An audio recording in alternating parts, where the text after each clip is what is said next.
Me chamo Petra Peron.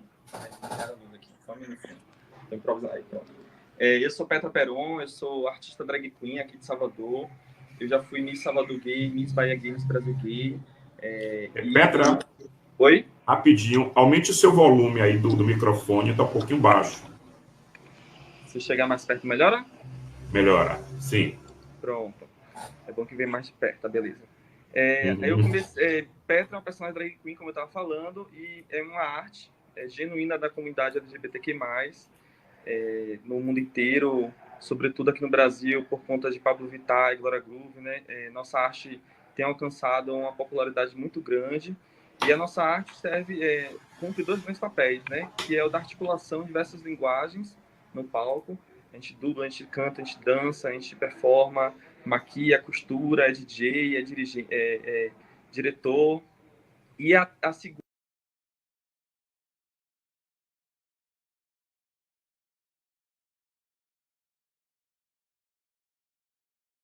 a gente pode estar denunciando essas performatividades de gênero e as violências que surgem por conta disso, né? Mas eu comecei minha militância mesmo foi na UFBA, né? No movimento estudantil, no Centro Acadêmico de História e depois no DCE da UFBA, Diretório Central. Lá eu conheci o movimento LGBTQ+, né, no coletivo KIL, da qual eu faço parte até hoje. É o coletivo KIL de Diversidade Sexual e de Gênero. Tem diversas universidades, não só aqui na UFBA. E eu conheci o movimento LGBTQ+, da Bahia e nacionalmente, né? Cumpri algumas tarefas. E na juventude, falando esse link de juventude LGBT, a minha última tarefa foi no Conselho Nacional de Juventude, né? Até o golpe, porque tem me destituir nosso conselho e a gente perdeu a nossa cadeira. Mas Petra, ela surge um pouco, né? E aí contando um pouco também do nascimento, nesse período, né? Pós-golpe, essas crises institucionais que se instalam e que permitiram a gente chegar ao Brasil que nós estamos hoje. Eu comecei em 2015, né? E Petra veio exatamente para me ajudar, é uma terapia um pouco mais barata, mas ao mesmo tempo ela me possibilitou articular esses acúmulos que eu trouxe, que eu acumulo desde o PT, na juventude LGBTQ+, com outras frentes e movimentações, né? Que não são novas, né? Muitas delas têm décadas de organização, só que elas não estão nos debates centrais, sobretudo na disputa de institucionalidade, né? E aí, pegando tudo isso, a gente está nessa luta agora de disputar essas narrativas, nessa grande disputa, que é o grande debate das eleições, né? Temos uma drag queen registrando uma candidatura coletiva aqui pelo Partido Trabalhador em Salvador, é uma narrativa muito potente, que no meu ponto de vista, politicamente já vencemos, né? A gente tem imprimido, conseguindo dialogar com os nossos de uma forma muito mais necessária, né, urgente, como os tempos pedem, e temos grande chance de acumular muito e vencermos as eleições, né? Então, contando minha história resumidamente, é mais ou menos por aí. Eu não estava aqui no começo do debate, eu posso ser um pouco repetitiva, né? Sobretudo na área de conjuntura, mas melhor pecar pelo excesso do que pela falta, né? Nós estamos num período muito difícil na nossa história. O Brasil de hoje já é um Brasil em números, né, sociais, econômicos, o Brasil da década de 90, né? E cada vez mais recuando. É um período de urgência, de emergência, né? Populações historicamente violentadas como a nossa LGBTQ+, nesse exato momento, ela tem sofrido muito mais ataques, né? Seja pelo nosso ex-presidente Jair Bolsonaro, seja pelas violentações que ampliaram, né? Como as violências contra as mulheres por conta de nossos principais algozes ou violentadores, sejam nossas famílias, né? Ou o marido ou nossos familiares. E a gente precisa não ter dúvida das nossas tarefas, do quanto é necessário a gente estar fazendo debates como esse nas ruas e nas redes, e como as eleições desse ano, como nunca antes, vão ser fundamentais para a gente pensar em uma retomada de um Brasil legal, um Brasil afetivo, que represente essa diversidade que ela tem, mas não os espaços da política. E especialmente em Salvador, a gente tem uma crise ainda muito maior, né, muito mais sofisticada. Nós vivemos na cidade mais negra fora do continente africano e sequer nunca as elegemos, né, uma mulher ou um homem, de preferência uma mulher negra, ao Palácio Tomé de Souza. E isso não é pouca coisa, é um sistema muito sofisticado e que se repercute nos outros espaços de poder também, né, inclusive na Câmara de Vereadores. E essa diversidade que a gente encontra no nosso país, nossa Bahia e na nossa cidade, aqui pelas ruas, a gente não se vê nesse espaço da política. Então, essas trajetórias militantes que vêm da juventude, das mulheres, LGBTQ+, sobretudo o povo negro no nosso país, aqui na cidade, é uma tarefa fundamental de colocar essas histórias para jogo, essas narrativas, e estar aí disputando nesse momento. Então, eu fico muito feliz com essa tarefa, né, que o Partido dos Trabalhadores me deu. É uma grande tarefa, até porque, infelizmente, não temos histórico de candidaturas LGBTs no meu partido aqui na cidade, mas estamos na luta, né, e a gente tem que seguir. Enfim, nunca foi fácil, então a luta é o que nos resta. É isso. Vocês partem de Joia. bem? Acho que não. Até Você resumiu. acha, por exemplo, De direitos, ela é responsável pelo bem-estar social das pessoas, né? E, sobretudo, as nossas, que não são minorias, são minorizadas, são fundamentais, né, para não só responder, né, às violências, mas, sobretudo, promover direitos, né, defender e promover direitos. Então, mas isso também só acontece quando, para além de pessoas convencidas, essas populações minorizadas estão no espaço de poder, né? Até porque, se a gente fizer um histórico recente, desde a Constituição de 88 até hoje, como o Legislativo, sobretudo o Congresso Nacional, não legislou em defender e promover nossos direitos. Pelo contrário, as poucas legislações que já aconteceram foi exatamente na contramão.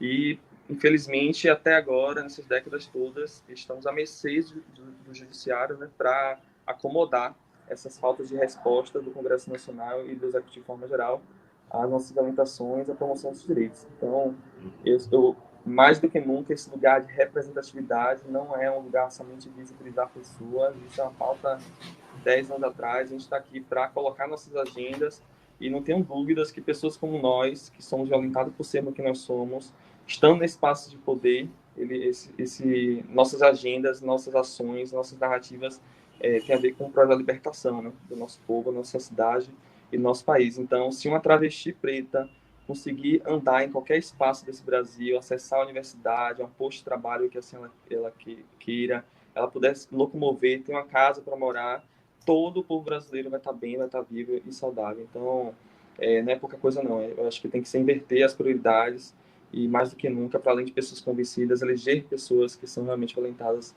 para agenciar suas próprias histórias e a construção de políticas públicas para promover seus direitos. Seria uma piada achar o contrário, né? Salvador é uma cidade com muitas precariedades, né? E com certeza uma delas é no campo da saúde. E basicamente, né, o que resolve boa parte da saúde pública, pensando na gestão municipal, é a primeira entrada, né, e a cobertura no que pensa a prevenção, né, de doenças tropicais e de acolhimento dessas pessoas. Isso, a cobertura de Salvador dos postos de saúde, até mais recentemente as UPAs cobriu mais, mas tem outras funcionalidades, né? O posto de saúde é um ponto de entrada fundamental, né? As pessoas poderem acessar constantemente, independente se estão doentes ou não, acessar um posto de saúde para ter acompanhamento médico, nutricional, né? Segurança alimentar e tudo mais é fundamental. E aqui carece muito. Um exemplo é Salvador, por exemplo, né? Bairros enormes, com Cajazeiras, Itapuã. Aí eu vou pegar o exemplo do Bairro da Paz. No Bairro da Paz tem um posto de saúde, né, que cobre cerca de quase 100 mil pessoas moradoras no bairro de Bairro da Paz, né? E a gente pega uma cidade como Irecê, por exemplo, no interior do estado, né, uma cidade muito menor que Salvador, que tem uma população parecida com essa de todo o bairro do Bar da Paz, só que lá tem mais de 17 postos de saúde, que ainda é pouco, né, pensando no acolhimento de toda a cidade. E aí como é que a gente olha para os nossos bairros, sobretudo os bairros periféricos, e a gente vê essa falta, né, de estruturas para essa população, né? Esse exemplo que o Ju trouxe da piscina é algo que se reverte em todos os lugares, né? Quando a política pública, os equipamentos, né, equipamentos de saúde cultural, vão sendo implementados de forma geral para a orla ou para o centro de Salvador, né? E os bairros periféricos, não necessariamente, né, periferia distante, mas com o Bairro da Paz, exemplo, né, na paralela e parte da orla, carece muito. E aqui em Salvador, por conta da Covid, isso ficou ainda mais escancarado, né? Salvador, por exemplo, tem toda uma descobertura. Nesses exato momento, os profissionais, agentes comunitários, né, que são profissionais fundamentais, pensando novamente na gestão municipal, eles estão totalmente desassistidos, muitos deles estão ficando doentes por conta da exposição, falta de matéria de trabalho, e aí a falta desses profissionais, em poucos meses, como aconteceu em Salvador, a gente vê um aumento exponencial de doenças como a Zika, a chikungunya. A chikungunya aumentou em 740% na nossa cidade nesses últimos 6 meses, né, por conta dessas fragilidades. E são coisas acumulativas, né? A fome, como a gente falou no começo, ela é uma questão de saúde também, né? A segurança alimentar, o acesso a alimentos saudáveis, de qualidade, refeições diárias. E a gente vai ver um adoecimento da população, né, para além da crise da Covid, crescendo em nossa cidade. Então, não só é falta, como é urgente, mas em 2021, quem se eleger, tanto no nível legislativo quanto da prefeitura, vai ter uma grande tarefa aí para reconstruir a cidade, basicamente, né, pensando nessas prioridades. Então, podemos elencar diversos exemplos aqui dessas fragilidades da gestão municipal, muito embora a prefeitura pinte aí uma perfumaria e tenha até entregado um hospital municipal para muito nessa questão de fazer obra e mostrar trabalho do que cumprir a sua responsabilidade, né, que é o primeiro acesso e a atenção básica na nossa cidade. Né? Um hospital municipal, pensando que falta tantos postos de saúde, é uma parada que a gente olha quais são as nossas prioridades e a que serviço tem sido feito nessas obras na nossa cidade. Antes de responder e trazer esse debate, eu queria só contribuir com o que vocês estavam falando de educação, né, que é essa pauta fundamental. Eu acho que também esse contexto da crise da Covid escancarou outros problemas e eu acho que tem um debate que a gente precisa instaurar também, que é colar o debate da educação com acesso às tecnologias, né? E, de forma geral, Alô?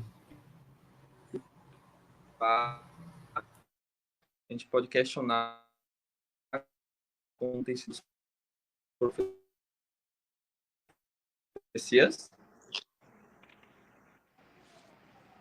Oi, oi.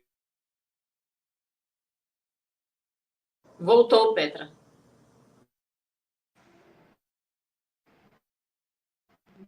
Tá me ouvindo? Ju, tá me ouvindo? Debater a educação. Estamos. Dias, né? Nesse momento. Estão me ouvindo, gente? Tá oscilando. Messias, seu microfone tá Ju, tá me desligado. ouvindo? Tá ouvindo. Tá oscilando, mas melhorou agora. Estão me ouvindo agora? Pronto. Tava oscilando. Então, eu estava falando sobre as tecnologias, né? E aí o direito à internet, né? A gente colocar a internet como um direito básico fundamental para as pessoas. E como isso influencia na educação. Nós temos uma cidade que, se a gente for pegar os números, e a prefeitura não sei exatamente, né? Porque não vai interessar, os números vão denunciar essa...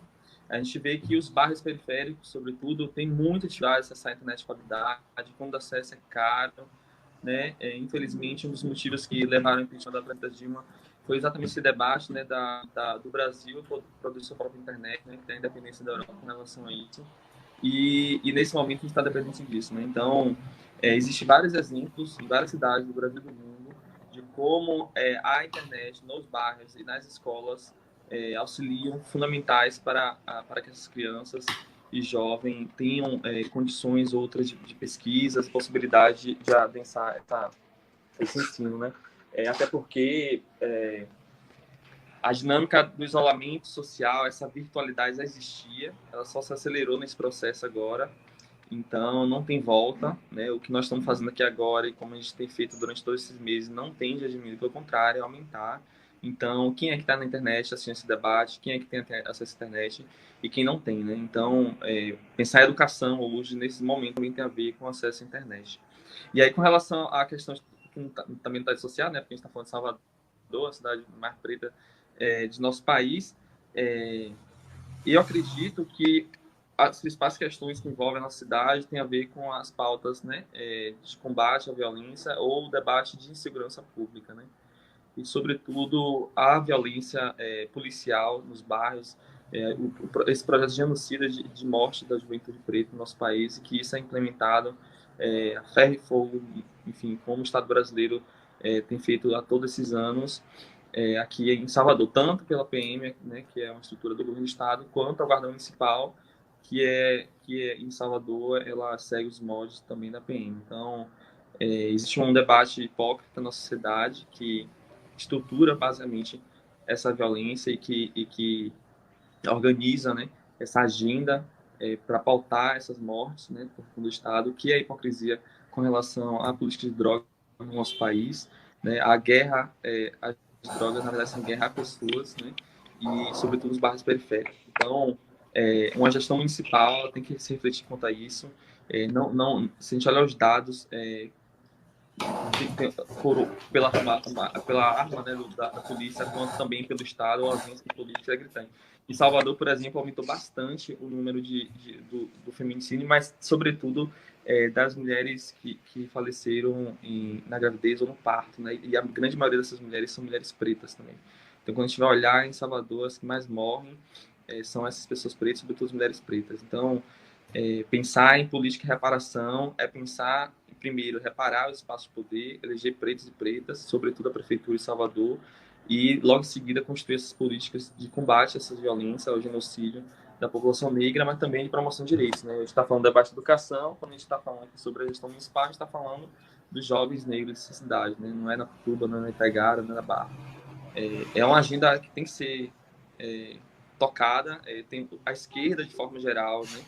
Os partidos de esquerda costumam dar tapinha nas costas para nossas populações e acho que já passou da hora de a gente pegar essa caneta aí, essas cadeiras, sentar e operar isso, porque senão já bem sabemos onde a história vai chegar e chegamos onde chegamos.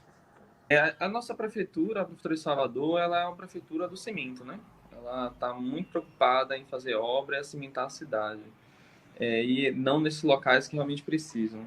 Acho que Salvador é uma cidade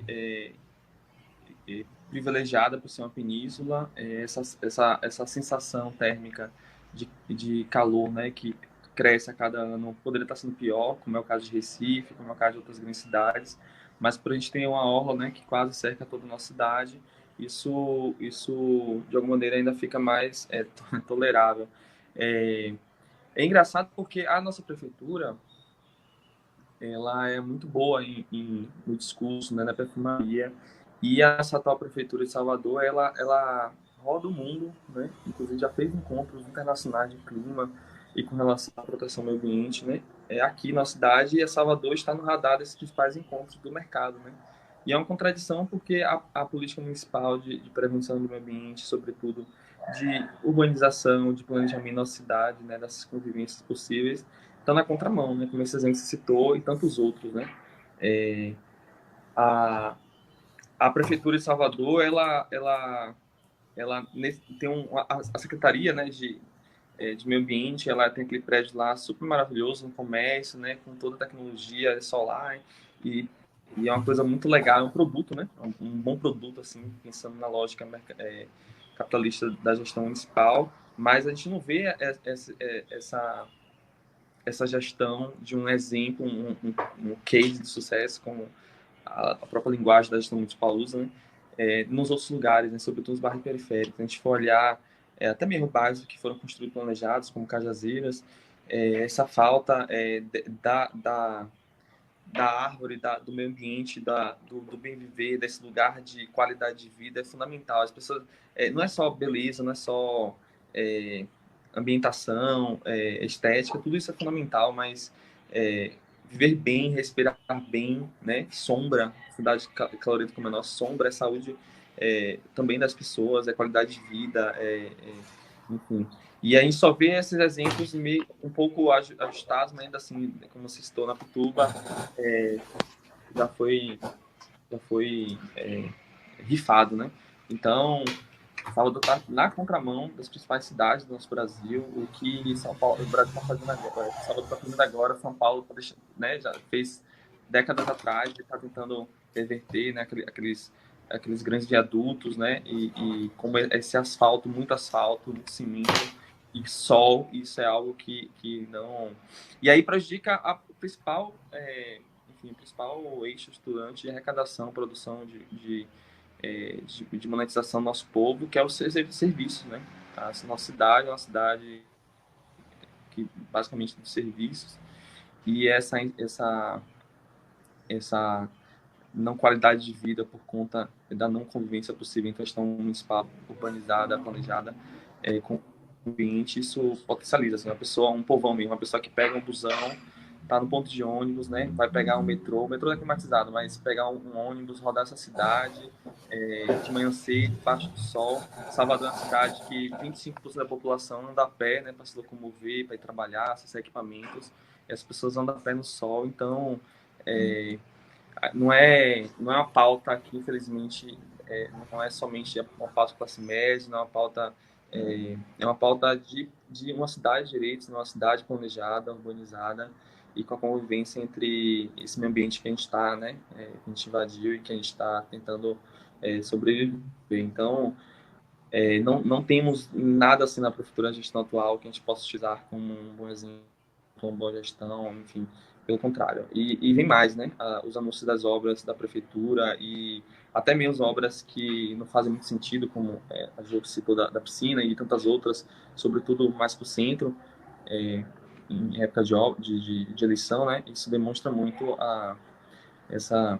E isso vai. Salvador vai chegar a um ponto também, inclusive, ainda com relação a isso, e aí pegando os casos de tamponamento, muito parecido com o que já aconteceu em BH e outras grandes cidades, né? Salvador vai chegar a um ponto que não tem mais rios abertos, e isso vai mexer com outras questões que também são problemáticas, como o saneamento básico. Então, temos uma bomba relógio aí na nossa cidade, e que em alguma hora vai ficar insustentável, e essa crise da saúde, como eu falei, tirou vários profissionais das ruas, e o aumento dessas doenças tropicais também tem a ver com essa.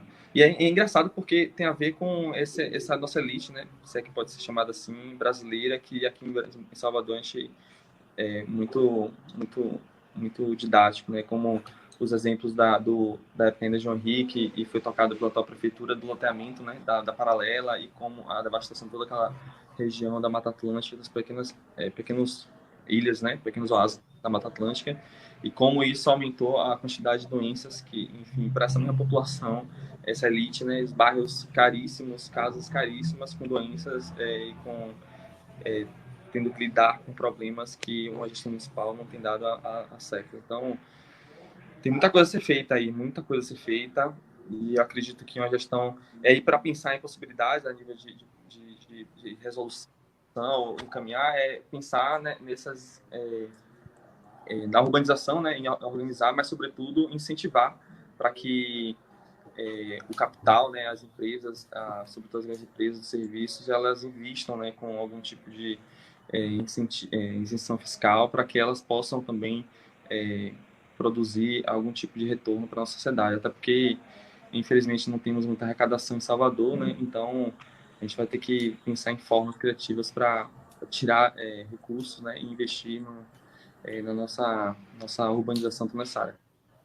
Mas, assim, pasme, a nossa cidade ela é planejada, viu? Ela está exatamente funcionando como ela deveria ser, pensada, né? E é uma indústria, né? Uma indústria, pessoas, cantores, empresas gerenciam toda essa estrutura, a avenida e todo esse capital que gira em torno dessa festa, e os lucros vão para essas pessoas, né? E aí, como não tem gestão, não tem diálogo com a prefeitura, não tem diálogo com a sociedade civil.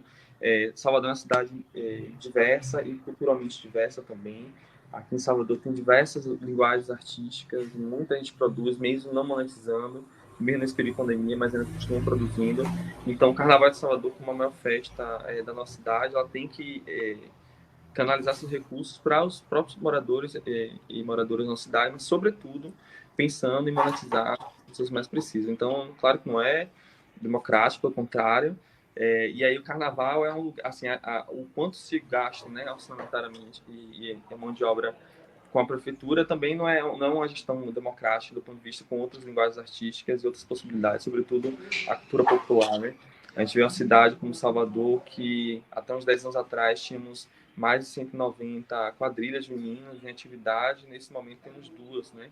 Três, e uma em vias de fechar as portas também, né? Os sambas juninos, as artes drag queen, como a prefeitura, ainda pegando o link com o debate da insegurança pública, como a prefeitura de Salvador, como ela lida, né, com a falta de tato com relação a essas manifestações populares na periferia, como é o caso dos paredões, né, com a ausência de equipamentos, a ausência de acesso a tais recursos, as pessoas vão produzir, as pessoas vão fazer nos lugares e, sobretudo, na rua. Então, nem de longe democrática, o município está muito mais preocupada com relação à cultura. Para o município tem a ver com a indústria do turismo, sobretudo.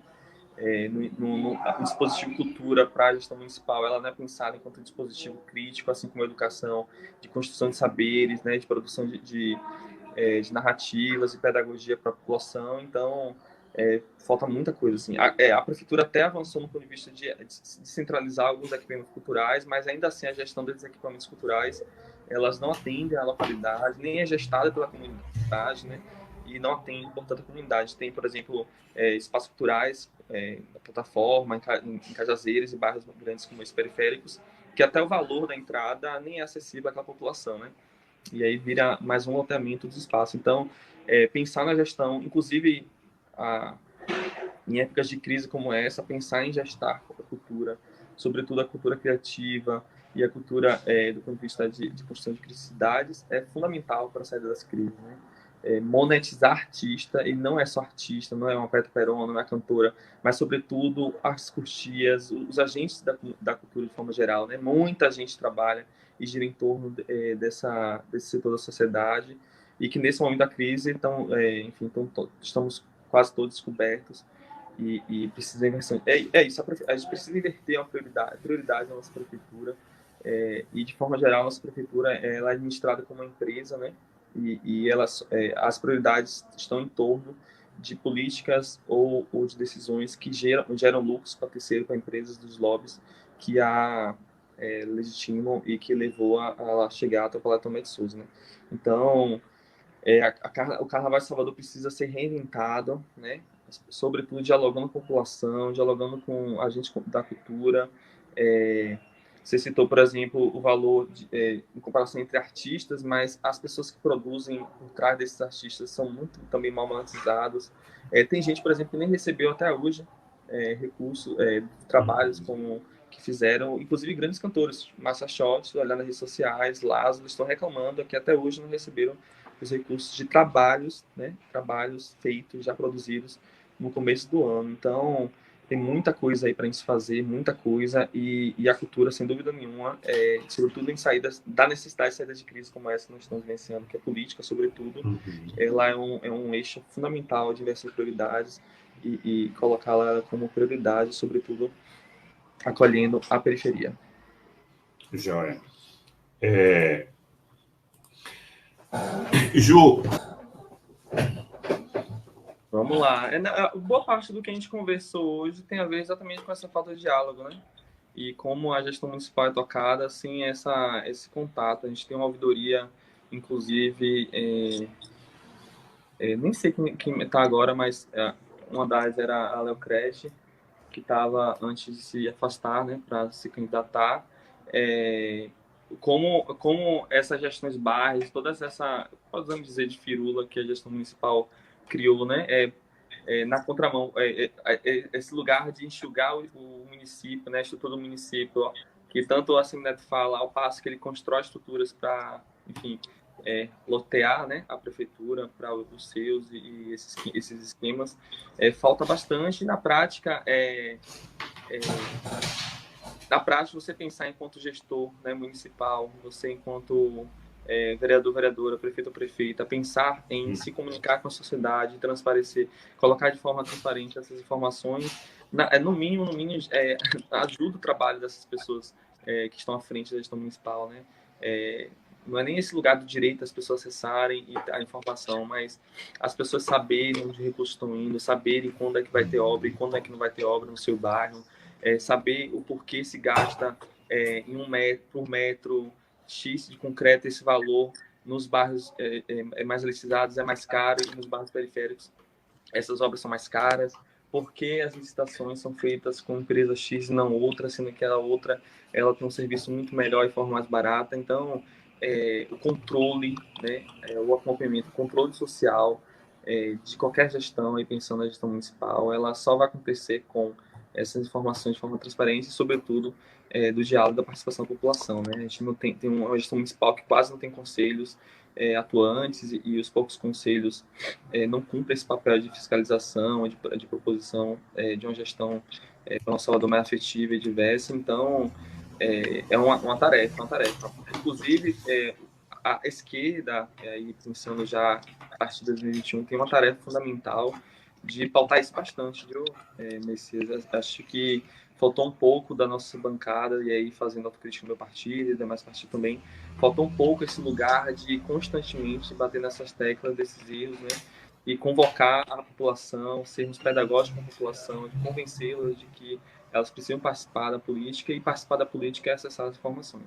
Então, política é nossa vida, política é a reforma do vaso que está aberto na rua, política é porque o aumento ou não do preço do busão, política é o que agencia, né, onde os braços do Estado chegam até nós. Política é genocídio da população negra. Então, no final das contas, tem a ver com esse convencimento da população, né, convocar a população para participar da gestão da nossa cidade. Então, é uma coisa meio que se retroalimenta, mas sem gente, sem pessoas mobilizadas para tocar isso, a prefeitura, se continuar com essa gestão, né, na sucessão, ela tende a continuar, e talvez, pensando na gestão de Bruno Reis, seja talvez ainda mais complicado. Microfone. Pronto. Vai ser uma honra, viu, Ju? A gente vai sentar juntinhas, a gente rezava uma cadeira da outra, para a gente tramar coisas legais, para a gente fazer esses debates que a gente fez até agora acontecer. Agradecer, Messias, pela oportunidade. Eu acho que as campanhas vão ser isso nas ruas, nas redes, né? E as redes sociais cumprem um papel importante em dialogar com a parte da sociedade que está nela, está nos assistindo. Então, debates como esse é fundamental. Eu estava aqui com você, eu estava falando, não peguei provavelmente a primeira parte, mas você estava falando uma parte que eu até me toquei assim, talvez o excesso da virtualidade nesse contexto de pandemia tenha aumentado o debate sobre o direito à cidade e sobre o período de eleições, né? Eu acho que a quantidade de lives que aconteceram e acontece até hoje, diminuiu um pouco, né? Mas que acontece sobretudo no mês de junho, mais junho, julho, foram muitos debates, assim, para você olhar no Instagram, no Facebook, muita gente debatendo. Então, esse lugar como esse aqui é fundamental para a gente estar trocando ideias. Agradecer e convocar as pessoas, né? A tarefa é dialogar, discutir, votar, chamar a gente para votar, porque não está fácil, não está fácil. Esse lugar de terceirizar a política nos colocou nesse contexto que nós estamos vivenciando hoje. Então, sobretudo as pessoas que erraram ou que não votaram em 2018, elas precisam colocar as urnas e votar em pessoas com projetos políticos, né, e transformação para a nossa cidade, 2021, ser reconstruída e a gente caminhar. E aí, conversar com vocês também, trazer para conhecer a nossa bancada. Eu falei muito pouco também por causa da correria. A bancada Todas as Lutas, siga nossas redes sociais, nosso projeto de candidatura coletiva, né, para a gente pensar exatamente nessa ampliação da participação da política e formas, estratégias para furar, né, essa barreira econômica do capital e da institucionalidade que temos aqui no Brasil. Então, vem com a gente, vem com o Petra da bancada, sigamos pelo certo, atentas, tá? Se cuidem, pelo amor de Deus, todas bem, saudáveis aí, lutando, né, na medida do possível, da porque a saúde mental tá difícil, pelo menos eu me monto, né, já é uma terapia, senão ia gastar muito dinheiro. Mas é isso, sigamos e vamos fazer. Tem muita coisa legal, muita candidatura legal, vamos visibilizar mais elas, vamos debater mais e convocar para a gente conseguir realmente ampliar essa bancada da esquerda em nossa cidade e fazer uma frente aí das dificuldades que teremos a partir de 2021. Então é isso, obrigado a todos e tenham uma boa tarde.